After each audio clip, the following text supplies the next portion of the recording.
Ever wondered how some YouTube thumbnails instantly grab your attention? It's not magic, it's good design. And in today's guide, I'll show you exactly how to make professional, click-worthy thumbnails using Canva in just a few minutes. Let's jump right in.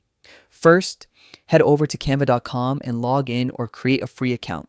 Once you're in, type YouTube thumbnail in the search bar.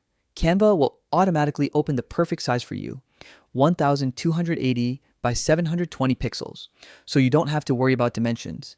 Next, explore Canva's massive library of templates. You'll find hundreds of ready-made designs for every niche: gaming, tutorials, vlogs, commute, tech reviews, and more. Pick one that fits your vibe and customize it.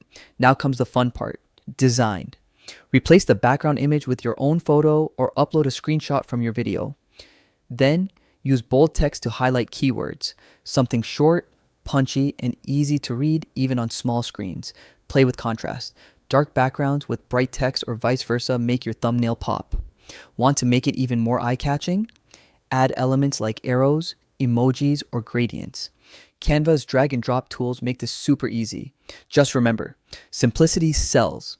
Don't overcrowd your design. One main subject is enough to draw clicks. Once you're happy with your design, click Download, choose PNG for the best quality, and you're good to go. And that's it. With Canva, you don't need fancy software or design experience, just creativity and a few minutes. If you found this helpful, keep exploring and experimenting with styles until you create a thumbnail that perfectly represents your brand and content. Thanks for watching. Now go make your next video stand out.